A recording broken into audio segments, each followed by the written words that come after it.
Hello students, let us understand the following question. If the equation 1 plus m square x square plus 2m cx plus c square minus a square is equal to 0 has equal roots, then show that c square is equal to a square in bracket 1 plus m square. So let's see given information in this question. तो हमें एक quadratic equation दे रखा है which is 1 plus M square x square plus 2m c x plus c square minus A square is equal to 0 and proof क्या करना है? To prove c square is equal to A square in bracket 1 plus M square, और यहाँ पे हमें दे रखा है कि रूट्स आर इक्वल है ना, रूट्स आर इक्वल, ठीक है. So let's see solution part of this question. तो एक्चुअली जो गिवन इक्वेशन है उसे हमें क्या करना होगा? स्टैंडर्ड फॉर्म से कंपेयर करना होगा. यहाँ लिखेंगे on comparing given equation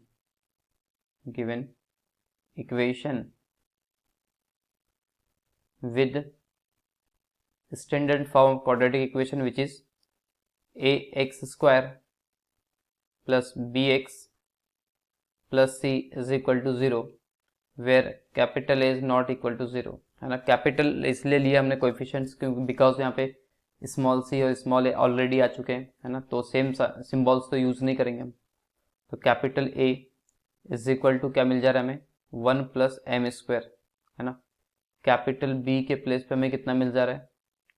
2m into c, and C के प्लेस पे कितना मिल जा रहा है? कैपिटल C के प्लेस पे सी स्क्वायर माइनस में ए स्क्वायर. ओके, तो एक्चुअली क्वेश्चन ने क्या रखा है? तो अकॉर्डिंग टू द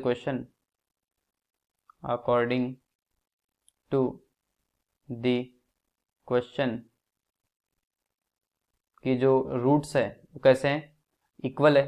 तो रूट से डी इक्वल है तो discriminant d is equal to क्या हो जाता है? 0 हो जाता है. और डिस्क्रिमिनेंट की वैल्यू क्या होती है? B square minus 4ac. तो यहाँ पर रख दिया b square minus 4ac is equal to 0 हो जाएगा. तो b मीन्स क्या?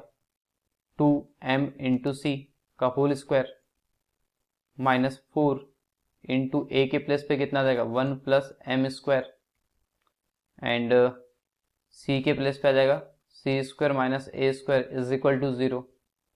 तो इम्प्लाइज दैट देखिए हो जाएगा 4m स्क्वायर सी स्क्वायर और माइनस 4 और ब्रैकेट में अंदर मल्टीप्लाई हो गया तो 1 का सी स्क्वायर से होगा तो C square minus A square as it is, और ये हो जाएगा plus M square into C square और माइनस में M square A square is equal to 0. अब हमने यहाँ से क्या किया?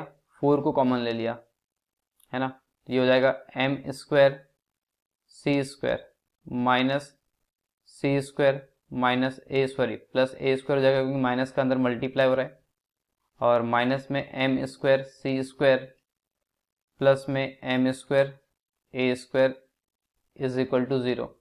तो ऑब्वियस पता है अपने को कि जो 4 और इस ब्रैकेट का मल्टीप्लाई 0 हो रहा है, और हमें पता है कि 4 0 नहीं होता, इसका मतलब ब्रैकेट 0 होगा, लेकिन उसके पहले क्या है? टर्म से टर्म कैंसिल हो रही है. तो फाइनली हमारे पास बच गया माइनस सी स्क्वायर, और इन दो टर्म से हमने क्या ले लिया? ए स्क्वायर को कॉमन ले लिया. तो यहाँ sorry this is plus a square यदि कॉमन लेते हैं तो आपके पास बच जाता है 1 plus M square is equal to 0, और यहाँ पर रिजल्ट लिख देंगे कि 4 इज नॉट इक्वल टू 0. तो इम्प्लाइज दैट अब एक्चुअली हमें क्या करना होगा? प्रूफ क्या करना है उस पार्ट को एक बार देख लेते हैं. तो हमें प्रूफ करना है C square is equal to A square is equal sorry A square into 1 plus M square. तो सी स्क्वायर का या सी स्क्वायर को यस राइट साइड में ट्रांसफर कर दिया, लेकिन लिखा पहले C square is equal to क्या हो जाएगा? A square in bracket 1 plus M square, और यही प्रूफ करना था हमें. तो यहाँ पर हमने लिख रहे hence proved. Actually this is final ना, फाइनल रिजल्ट पे लिख लेते हैं यहाँ पे C square is equal to A square in bracket 1 plus M square. So I hope you understood by this solution. Thank you.